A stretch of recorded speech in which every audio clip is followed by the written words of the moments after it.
앉지 말고 앞에서 땡겨서 앉아주세요. 우리 사회가 겪었던 그 큰 아픔을 다 같이 한번 들여다보고 그 아픔 이후에 우리 사회는 어떻게 그 아픔을 치유해 가는지 관심을 갖고 지켜보는 것이 저희들의 큰 공부라고 여기고 쭉 관심을 가져왔습니다. 여러분들의 문예 발표, 또 촛불 행진, 이런 추모회 등이 우리 학교에서 진행이 됐는데요. 그 일련의 활동들의 연장선에서 오늘은 못난 아빠라는 책을 쓴, 그리고 유민 아빠로 잘 알려진 김영호 선생님을 직접 모시고 오늘 북콘서트를 진행하려고 합니다. 안녕하세요. 저희는 세월호 사건을 다룬 못난 아빠를 읽고 북콘서트를 하게 된 2학년 6반 김원희, 2학년 6반 29반 정동주, 나연수, 따원, 내림, 은지호입니다. 여러분, 저희에게는 잊을 수 없는 날짜가 있습니다. 2014년 4월 16일, 바로 세월호 사건이 터진 날입니다. 여러분은 세월호 사건이 터지고 뉴스를 기사를 보면서 어떤 느낌이 드셨나요? 저는 처음에는 모두 구조를 했다 해서 안심을 하였습니다. 하지만 그 생각은 얼마 지나지 않아 바로 바뀌게 되었습니다. 처음에 기사가 났을 당시 전원 구조라고 해서 김영호 작가님을 포함한 많은 사람들은 안심을 하게 되었습니다. 각 방송사마다 보도 내용도 다르고 진도 상황실 학교에 전화를 하였더니 전화를 전혀 받지 않았습니다. 그 차가운 배 안에서 얼마나 외로웠고 얼마나 무서웠을까요? 그리고 어떤 생각을 하며 바닷속에서 잠이 들어가고 있었을까요? 그 생각만 하면 정말 가슴이 아프고 눈물이 나옵니다. 대통령이 왔을 때 유가족 한 분이 뉴스라도 볼 수 있게 모니터를 설치해달라고 했습니다. 그제서야 모니터 2대가 들어오게 됐습니다. 유가족인 척 회의에 끼어들고 기자인 척 맘대로 사진을 찍어대 유가족 명찰까지 만드는 기가 막힌 일도 하였다고 합니다. 유가족들은 현장의 기자들이 다 아는 사실을 왜 방송에서는 사실대로 내모되지 않았는지 너무나도 황당하고 당황스러웠습니다. 더 이상 참을 수가 없어 청와대로 가면 많은 언론들이 관심을 가질 것이라는 생각으로 진도대교로 향했습니다. 가는 데는 SNS로 실시간 현 상황을 올려 급격히 퍼져나가 많은 사람들이 알게 되었습니다. 가족들을 구해달라고 부탁을 하러 왔을 뿐인데 왜 막아서는지도 모르고 유가족들은 그것을 맞서 싸웠습니다. 이런 시위 아닌 시위로 언론의 태도가 점점 바뀌기 시작했습니다. 하지만 배 안에 있는 사람들은 그 순간에도 점점 바다에 삼켜지고 있었습니다. 4개월이 지난 현재에도 많은 국민들의 관심을 받고 있는 세월호 침몰 사고. 그러나 정작 그 사고 원인에 대해서는 이렇다 할 정확한 원인이 없어 안타까움을 더하고 있습니다. 세월호 유가족들은 사랑하는 이를 떠나보낸 이로써 요구할 수 있는 최소한의 바람은 무사히 나머지 미수습자들도 가족의 품으로 돌아오는 것입니다. 여러분께 바라는 것은 딱 한 가지뿐입니다. 여러분 마음 한가운데 세월호 사건을 새기고 잊지 말아주세요. 세월호가 침몰되고 나서 다시 세월호가 모습을 드러내 목포 신항으로 이동하기까지 많은 시간이 걸렸습니다. 세월호가 침몰하고 나서 빠르게 진행될 줄 알았던 인양 작업은 더디게 진행되었고 3년이 지나서야 1091일 만에 인양 작업은 마무리가 되었습니다. 단원고 2학년 6반 남현철군, 박영인군, 단원교 교사 양승진씨, 일반 승객 권재근씨, 권혁규 부자입니다. 처음에 성체가 평형을 유지한 채 안정적인 값을 유지하였지만 다음날 새벽 2시쯤 후크, 즉 와이어를 설정한 각도가 갑자기 변화하여 요동치기 시작하였습니다. 이로 인해 선체가 떨어지며 깨져버렸습니다. 왜 1차 작업 때 미리 설치하지 않고 실패하고 나서야 시작한 건지 정말 의문입니다. 2017년 3월 2일 국회부 회의를 통과한 세월호 선체조사위원회의 설치 및 운영에 관한 특별법은 뒤에서 자세히 듣겠습니다. 두 딸의 아버지가 되셨지만 경제적으로 어려운 상황은 나아지지 않았고 결국 홀로 살며 빚을 갚기 위해 노력했습니다. 그러던 중 2014년 4월 16일 세월호 참사로 큰딸 유민이를 잃었습니다. 특별법을 확실하게 결론 지으라고 3회 기한으로 단식 농성을 시작했지만 그게 3일을 훌쩍 넘겨 40일이 넘기게 된 것입니다. 이 한마디가 수백 명의 목숨을 앗아갔습니다. 어른들의 말을 고지고대로 믿고 따른 아이들의 희생이 클 수밖에 없었죠. 죽음에 직면하기 직전까지 영상을 남긴 아이들이 많았습니다. 하지만 몇몇 영상들은 경찰이나 관계당국이 꼭꼭 숨겨두기도 했습니다.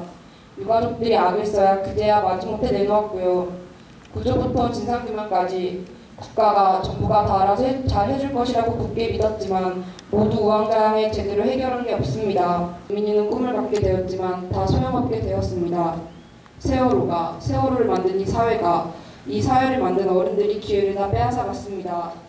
아이들의 꿈은 차디찬 바다 저 깊은 곳에 가라앉았습니다. 404명의 가족의 꿈과 소망이 하루아침에 송두리째 뽑혀나갔습니다. 저희가 비록 이 아픔을 헤아릴 수는 없지만 조금이나마 도움이 되기 위해 할 수 있는 일들이 무엇이 있을까요? 아이들부터 노인들까지 다양한 연령층들이 세월호를 추모하며 아이들은 아빠 힘내세요 노래를 부르고 잊지 않을게 라는 노래를 부르는 작은 콘서트가 열렸다고 합니다. 배에 호스를 꽂고 붕대를 칭칭 감고 겨우 찾아오신 50대 남성분도 계셨고 낮 시간만을 이용해서라도 시위를 하시는 5 아이의 엄마 오지숙 씨도 계셨습니다. 이렇게 처음 보는데도 터놓고 살아온 이야기, 어려운 상황들, 부모나 자식들 이야기를 함께 나누면서 공감하고 아 이게 바로 사람 사는 일이구나 느끼게 해주셨다고 합니다. 먼저 한겨레 21에 해시태그로 4시 16분의 작은 행동이라는 문구와 함께 4시 16분의 인증샷과 글을 함께 올리는 활동이 있습니다. 또한 노란 리본 달기 캠페인 스티커 무료 나눔 활동도 있습니다. 세월호 팔찌, 배지, 케이스, 열쇠고리 등을 착용하여 잊지 않는 노력을 하는 방법도 있습니다. 우리들의 작은 관심이 모여서 유가족들에게는 큰 위로가 되고 이 정보도 만약에 앞으로 이런 사고가 다시는 일어난다면 세월호 같은 일이 반복되지 않도록 적극적이고 융통적으로 대처할 수 있는 대한민국 정부가 되었으면 하는 바람입니다. 교황님이 오신다는 소식을 듣고 유가족분들은 한 번이라도 교황님을 더 보기 위해서 펄쩍펄쩍 뛰면서 손을 흔드셨는데요. 김영호 작가님께서도 그 자리에 함께 계셨는데 어떻게 하면 교황님의 눈에 더 잘 뜰 수 있을까를 고민하시다가 남들과 똑같이 일어서서 손을 흔들기보다는 혼자 앉아서 피켓을 드시는 방법을 선택하셨습니다. 작가님의 말씀 중에서는 교황님의 손이 유민이의 손처럼 부드럽고 따뜻했다고 합니다. 이 편지는 김영호 작가님께서 프란치스코 교황님께 보낸 편지인데요. 제가 한번 읽어드리겠습니다. 제가 쓰러지지 않고 버티는 것은 유민이가 제 가슴 속에서 아직까지 숨을 쉬고 있기 때문입니다. 이 사건은 저만의 사건이 아닙니다. 생명보다 이익을 앞세우는 탐욕적인 세상, 국민보다 권력의 이익을 우선시하는 관료라는 인류 보편의 문제입니다. 힘이 없어 자식을 잃고 그 한도 풀어주지 못하고 있는 우리를 구해주십시오.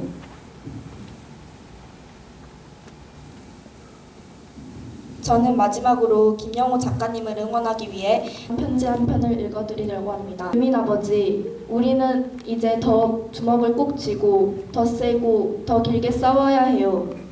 우리에게는 함께 오는 우리가 있어요. 기댈 곳 없는 것 같아 발밑이 두렵지만 노란 리본을 달고 함께 울고 함께 외치는 우리가 있어요. 서로를 믿고 함께 싸워요. 특별법의 목적은 철저한 진상규명을 통해 그동안의 잘못을 바로잡고 더 이상의 참사를 방지하며 이제는 안정된 사회 시스템을 구축하여 억울한 죽음이 없는 나라를 만드는 것입니다. 이러한 특별법의 본래 목적과는 달리 고의적으로 사실을 왜곡하는 사람들이 있고 세월호만을 위한 특별법으로 오해하는 사람이 있어 저희가 아직 드러나지 않아 많은 사람들이 알지 못하는 세월호의 진실을 알려드리려 합니다. 맞아요. 세월호 참사 가족대책위원회, 대한변호사협회, 세월호 참사 국민대책회의가 함께 만들어 350만 명의 서명으로 국회에 입법 청원한 4.16 참사 진상규명 및 안전사회 건설 등을 위한 특별법안에는 의사자 지정 관련 내용이 전혀 포함되어 있지 않아요. 가족들은 보상과 배상 문제보다 진실을 밝히는 것이 우선이라 생각하며 진상규명과 안전한 사회 건설에 초점을 두고 있답니다. 단원고 피해 학생들이 대학 특례 입학을 요구한 것이 사실일까요? 가족과 국민이 청원한 특별법안에는 대학 특례 입학과 관련한 내용은 전혀 없어요. 또한 유가족들은 국회의원에게 대학 특례 입학 내용을 법안에 넣어줄 것을 요구한 적도 없어요. 4.16 참사특별위원회에 수사권과 기소권을 부여하고 충분한 활동기간을 보장하여 성역 없는 진상조사와 철저한 책임자 처벌이 이루어지도록 요구해요. 최소한의 보상, 배상 내용 포함되어야 한다는 법률적 관점에 따라 보상과 배상에 관한 지극히 당연한 원칙을 확인하는 내용만이 규정되어 있어요. 따라서 유가족들이 보상과 배상 때문에 특별법 제정을 서둘렀다는 것은 아무런 근거가 없는 오해예요. 이제는 세월호 사건을 전후로 시대를 구분하는 때가 되었습니다. 2014년 4월 16일 304명의 위대한 꿈들이 날개를 펼쳐보지도 못한 채 아직 바다에 묻혀 있습니다. 잊지 말아주세요. 2014년 4월 16일 우리가 함께 울고 함께 가슴 아파하며 온 국민이 하나가 될 수 있었던 사건. 정말 노동자였습니다. 책을 읽어보신 분들 읽고서 무엇을 느꼈나요? 책에 느끼신 점, 나의 아버지를 보는 느낌 안 들었어요?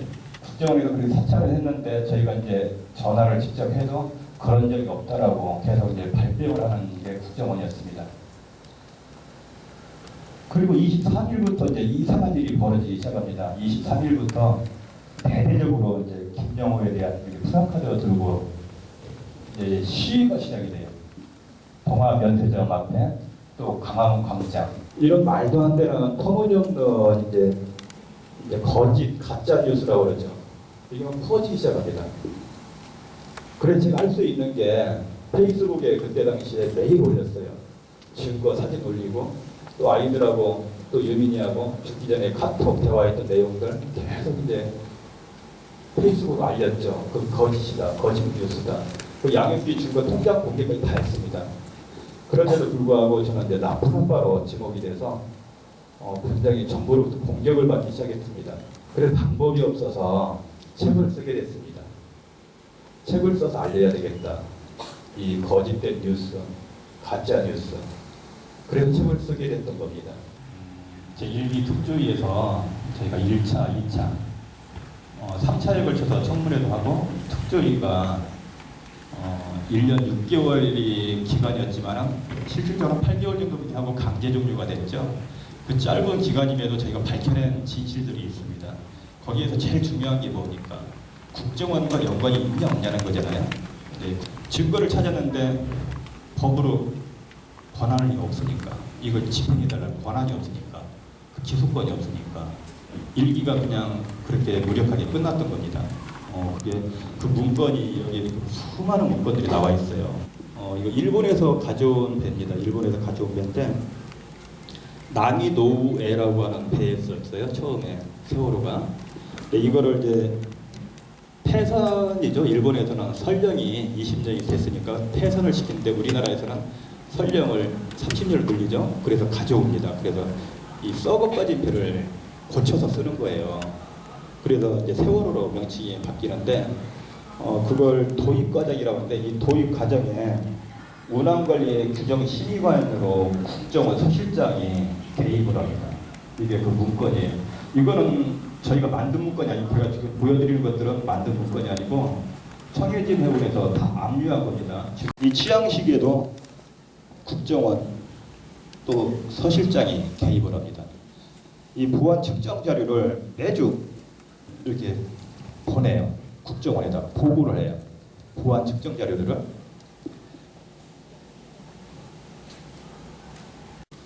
청해진에 온 직원이 보낸 거예요. 국정원에다가. 국정원 접대했다는 영수증. 그 영수증도 저희가 국정원 접대기로 영수증도 다 확보해 놨고요. 제주 해운항만청장인데 이 사람은 제주 지역 본부장인 이성이라는 사람의 개인 노트북에 이게 노트 수첩입니다. 여기에는 국정원에 대한 내용들이 굉장히 빼곡히 적혀 있습니다.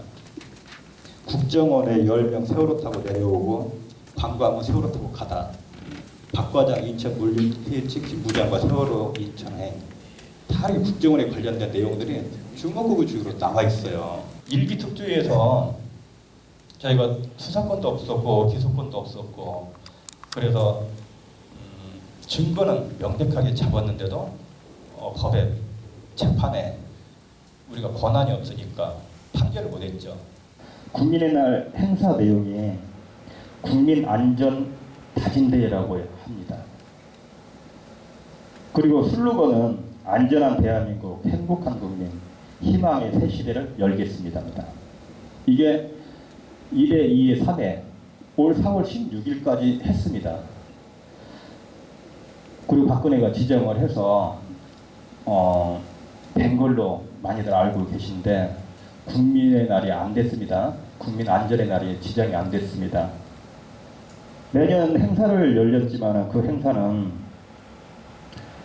이 정부가 2014년 12월 30일에 재난안전기본법에 4월 16일을 안전점검의 날로만 지정했던 겁니다.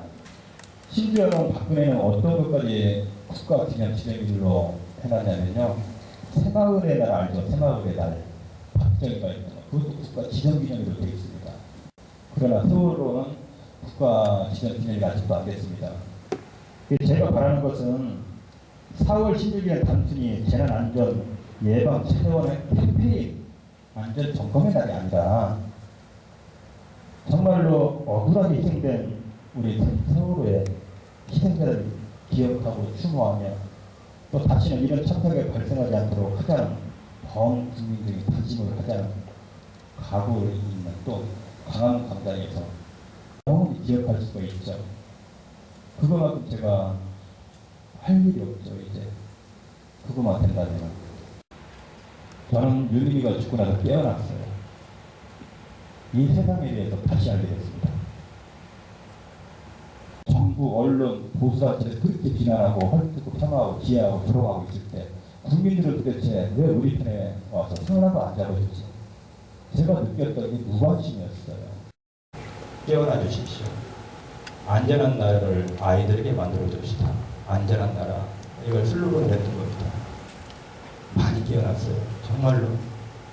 정말로 많은 분들이 깨어나서 세상까지 만들어질 정도였습니다. 전 세계 지금까지도 단식을 이어가고 있습니다.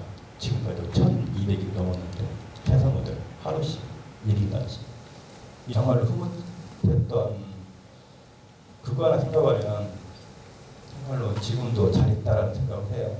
그리고 특히나 깨어났던 분들은 누군 줄 아세요? 제일 많이 깨어났던 분들이 여러분들이었어요. 학생들. 너무 존경스럽습니다. 깨어나 주셔서. 아이들이 학생들이어서 그런지 몰라도 중학생, 고등학생, 대학생들 지금까지도 매일 응원의 메시지를 보내줍니다.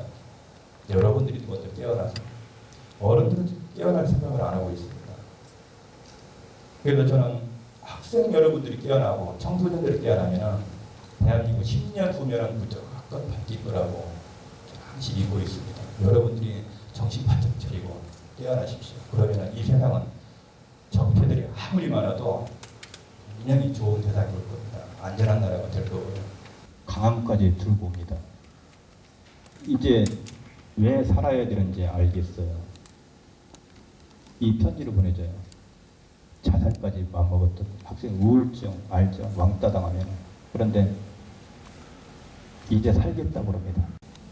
제가 새 생명을 유민이 대신 살렸구나. 편지가 책에도 써 있어요.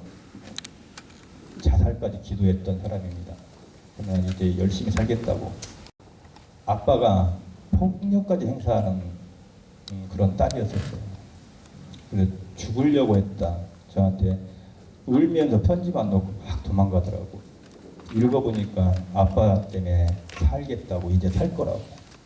대신 힘내서 아빠도 살아주세요 라고 써놓고 또 가신 분도 계시고. 그래서 저는 그런 면을 생각했을 때 아이들이 세상을 다시 깨우는구나, 그런 생각을 참 많이 하고 있습니다.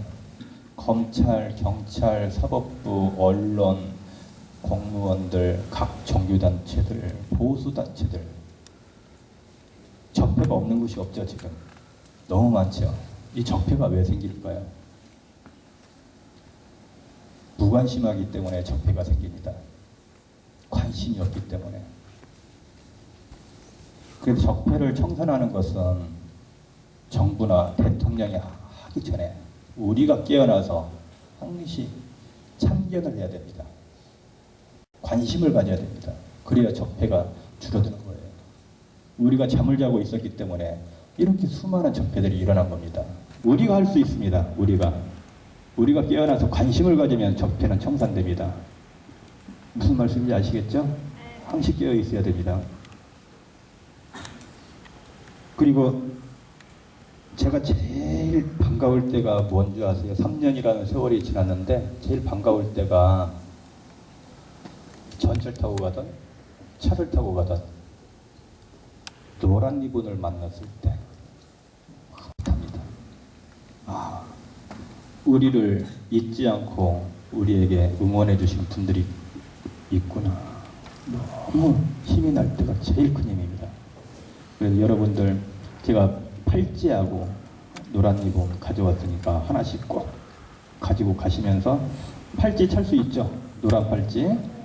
노란 리본을 가방에 달고 다니면 싸대기를 때리고 가는 사람도 있어요. 욕을 하고. 아직도 세월호냐. 전국 빨갱이로 알아요. 이거 차고 다니면 전국 빨갱이래요.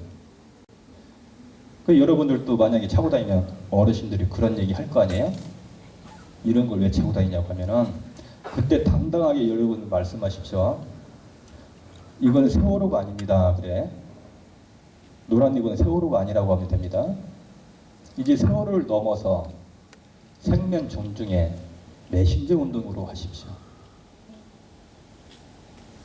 생명이 존중받지 못해서 우리 아이들이 다 죽은 겁니다. 그렇죠. 그래서 생명이 존중받는 세상을 만들 겁니다. 그래서 노란 리본은 세월호가 아니라 이제는 생명 존중의 메신저 운동입니다. 라고 설득을 하십시오. 세월호 특조위, 일기 특조위가 밝혀낸 게 420톤이 넘게 나왔죠. 근데 검경합동수사본부가 발표가 가짜, 은폐였다는 거 이제 증명이 된 겁니다. 책 읽은 학생이나 아니면 강의 들으면서 궁금한 점 있었던 학생은 손 들어주시면 마이크를 드리겠습니다. 아빠로서 딸이 자신을 위해서 이 편지를 써주었을 때 어떠한 느낌이 들었고 그 편지가 결국 외면당하고 그랬을 때 어떠한 생각이 들었는지 궁금합니다. 아빠 그만두라고 할 때 또 병원에 이제 실려서 입원해 있을 때니까요. 제발 단식 좀 멈춰달라고 하면서 동영상하고 편지하고 2장을 썼어요. 대통령한테. 너무 아빠에 대해서 허위 사실이 유포가 되니까 우리 아빠 그런 사람 아니에요 라고 하고, 그래도 내가 1년에 2번, 3번 만나더라도 아이들한테 평소에 못해주진 않았구나라는 생각을 많이 또 하게 됐어요. 유나가 그러고 나서 삼촌한테 엄청 혼냈어요. 하태경, 대구의 하태경 의원이 유나 삼촌하고 1대1, 어느 날 갑자기 1대1 페이스북 친구가 됩니다. 그게 유포된 게 있어요. 경위가 그래요. 페이스북 친구가 돼 있어요. 그래서 삼촌이 2시에, 새벽 2시에 글을 올리고 하태경에 캡처해서 전국에 뿌립니다. 카톡으로. 그래서 이제 나쁜 아빠, 못난 아빠로 만들어요. 거기에는 양육비에 대해서 나오지도 않았어요. 카톡 내용은. 강성노조부터 해서 어마어마한 얘기들이 나와 있죠. 다음 날. 그리고 유나가 삼촌한테 아빠 그런 아빠 아닌데 왜 그런 걸 썼냐고 굉장히 혼냈어요. 혼나고 바로 내렸죠. 새벽 4시에. 4시 그 글을 다시 내립니다. 그러나 하태경이가 이미 캡처해가지고 카톡을 다 뿌려버린 상태였어요. 그 유나가 너무 큰 상처를 받았어요. 유나가 언니 사고 당하기 전까지는 좀 개망난이었어요. 진짜 개망난이었어요. 나쁜 아이들하고 어울리고 학교에서 공부도 맨날 꼴찌에서 왔다 갔다. 그런 아이가 어느 날 언니가 사고를 당하고 거기에 유민 아빠 허위 사실, 유민 아빠 죽이기 뉴스가 나오기 시작하면서 기자들이 유민이 사는 그 집으로 한 달 내내 지키고 사는 거예요. 이제 그 학교도 겨우 한 2달 동안 거의 못 갔어요. 6월까지 7월. 그러고 거기ও 엄마가 차로 몰래 태워다 주고 이렇게 다니고, 또 언니가 죽고 나서 한 달 반 동안은 학교도 안 가고 그냥 한 점심 먹고 일어나서 엄마가 태워다 도장만 찍고 다시 집으로 돌아오고, 이런 생활을 하다 어느 날 엄마가 밤새도록 유민이 생각나서 밤새도록 울었어요. 어느 날 유나가 그걸 지켜보고, 엄마가 저렇게 힘들어하는데 나까지 힘들게 하면 안 되겠구나. 그리고 다음 날 새벽에 6시에 일어나서 학교를 가요, 유나가. 그 다음 날부터 계속 새벽 8시에 일어나서 자기가 알아서 학교에 왔다 갔다 정상적으로 이제 생활하기 시작합니다. 그러면서 나쁜 친구들 다 끊어요. 나쁜 짓이랑 나쁜 짓 다 끊었습니다. 왜? 아빠 때문에. 그때는 유민 아빠 하면 다 알잖아요. 이제 학교 가도 유민 아빠 딸이래. 나쁜 짓을 못 하겠대요, 걔가. 그리고 중간고사 성적 시험을 봤어요. 봤는데 과에서 반에서 1등 했어요. 꼴찌. 그리고 정규에서 4등. 그래서 대학을 가라고 했죠. 대학을 못 가. 1, 2학년 때 너무 공부를 못해서 내신 성적이 3등급뿐이 안 나와.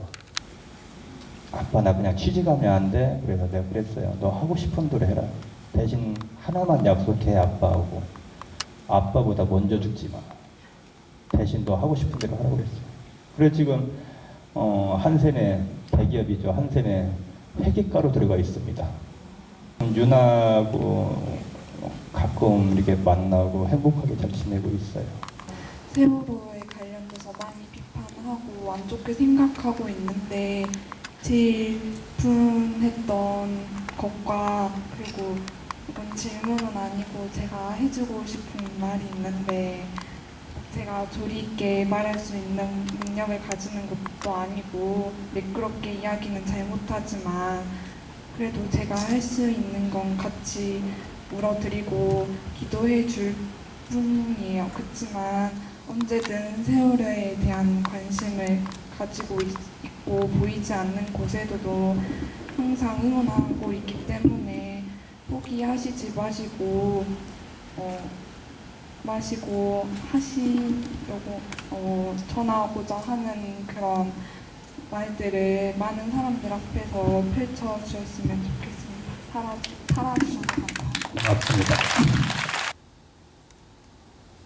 지금도 그 글을 보면은 정신이 나가요. 미쳐버리겠어요. 유나를, 우리 유민이를 욕을 합니다. 나를 욕하고 나를 비방하고 나를 헐뜯었으면 좋겠는데, 내가 유민 아빠로 단식을 했다는 이유로 유민이를 공격을 하는데, 어떤 공격을 하냐면은 유민이 욕만 했으면 좋겠는데 성적으로 묘사해서 나한테 10원에 팔아라, 내가 뭐 하고 소련에 팔아, 러시아에 팔아버리겠다, 이런 말 들으면 내가 미쳐요. 죽어버리고 싶은데 나 때문에 딸이 욕먹으니까.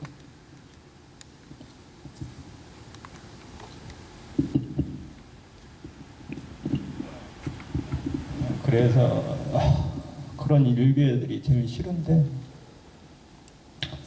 하지만 전 일베들 미워하지 않으려고 합니다. 정말로 순수한 청소년들이 왜 그렇게 변했을까요? 저는 언론 때문에 그렇다고 그러거든요. 언론을 보고서, 잘못된 언론을 보고서 일베들은 믿어버린 거예요. 그게 진실인 것처럼. 여러분들에게 진실을, 거짓을 만들어준 언론이 원망스러울 뿐이지. 저도 이렇게까지 많은 공격을 당할 줄은 몰랐었어요. 정부에서. 국정원 사찰뿐만 아니라 KBS, MBC에서 이번에 밝힌 건데, 유민 아빠, 김영호, 비난 지시 보도라고 또 나와 있습니다. 세월호 대리기사 폭력 사건 그런 지시도 있고요. 또 세월호 특조 이동 비난하라는 지시도 있고, 그런 공영방송에서 저를 비난하고 헐뜯었으니 일베들이 그걸 당연히 믿겠죠. 그렇죠? 그래서 저는 일베들을 미워하지 않으려고 최대한 노력하고 있습니다. 대신 정말로 일베들이 제 말을 지금 듣는다면은 나를 욕하세요. 우리 딸 욕하지 말고 제발. 네. 다음 질문 받겠습니다. 항상 세월호 쪽에서 많은 개선을 하겠다고 공약을 내세웠잖아요. 네, 들어선 지 물론 며칠 안 됐긴 했는데 저는 많이 기대를 했단 말이에요. 대책도 많이 세워지고 많은 요구가 받아들여지고 해결될 것 같았는데 뭐가 어떻게 변한지가 별로 전 모르겠단 말이에요. 들은 것도 별로 없고 그래가지고 어떻게 변하고 있는지 궁금해요. 지금 세월호 현 상태가 어떻게 변한지 궁금하다고요?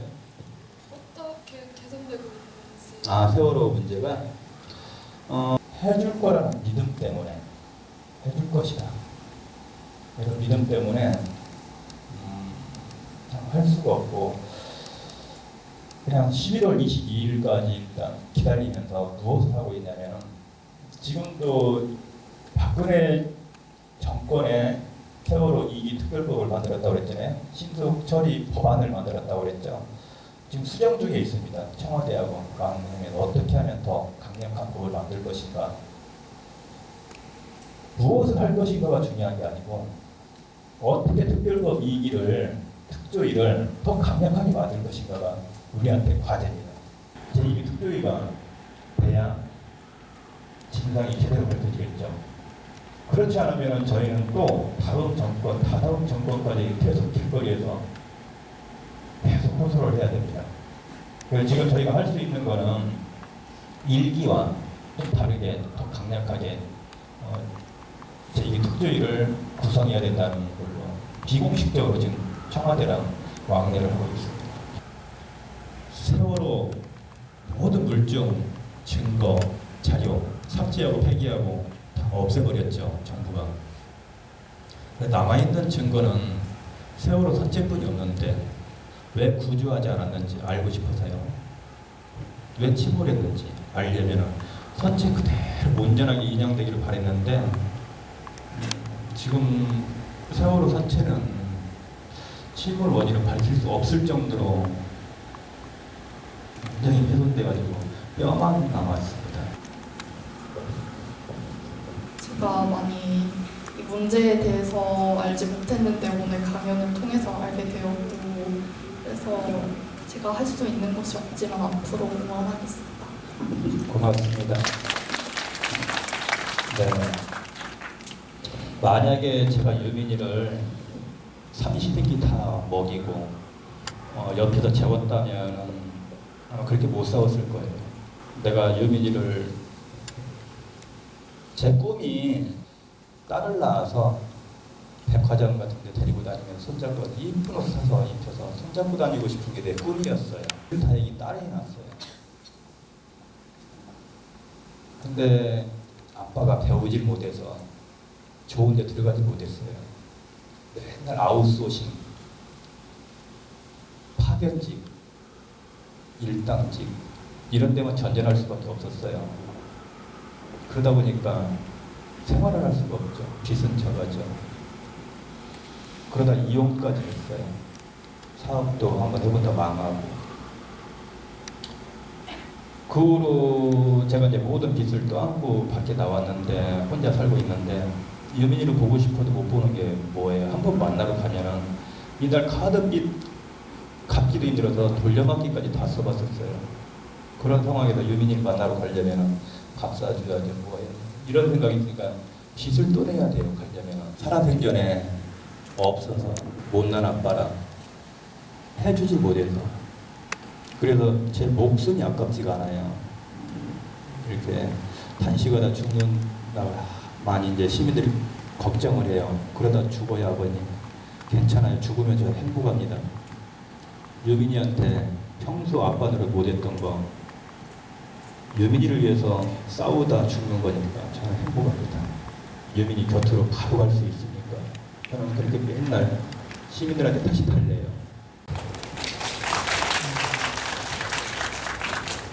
마지막으로 한 학생 질문 더 받겠습니다. 네. 저는 제가 드리고 싶은 질문은 세월호 문제가 해결되고 해결될 거잖아요. 그리고 해결된 후에도 사람들 교육이 위해서 활동을 하실 건지 궁금하고. 네, 좋은 질문입니다. 정말 좋은 질문하셨습니다. 아까도 우리 학생들 발표할 때 기억하자고 했죠. 기억은 우리가 왜 해야 되나요? 왜 해야 될까요, 기억은? 다시는 세월호 같은 참사가 일어나지 말라고 하는 겁니다. 안전한 나라를 만들자는 겁니다. 알겠죠? 우리가 기억에, 머릿속에 기억이 사라지면 세월호 참사는 또 일어납니다. 그래서 기억하자 하는 겁니다. 여기 계신 분들, 또 강화문에서 촛불을 밝혀주셨던 분들, 지금도 정말로 큰 절로 감사하다고, 고맙다고 인사드리고 싶어요. 여러분들이 깨어나 있어서, 또 여러분들이 촛불을 들어줘서 그런 도움을 받았기 때문에 저는 죽을 때까지 나무에서 봉사도 하고, 또 사회에 이를 때 여러분들처럼 또 깨우러 다닌 겁니다. 잠들지 마세요. 그래서 더 좋은 나라, 생명이 존중받는 안전한 나라를 만드는데 제가 할 수 있는 노력은 최대한 하면서 죽을 겁니다. 그게 유민이와 우리 아이들이 내준 숙제가 됐어요. 저뿐만 아니라 우리 유가족들의 수고입니다. 안전한 나라. 나의 사진 앞에서 울지 마요. 나는 그곳에 없어요. 나는 잠들어 있지 않아요. 제발 날 위해 울지 말아요. 나는 천개의 바람, 천개의 바람이 되었죠. 저 넓은 하늘 위를 자유롭게 날고 있죠.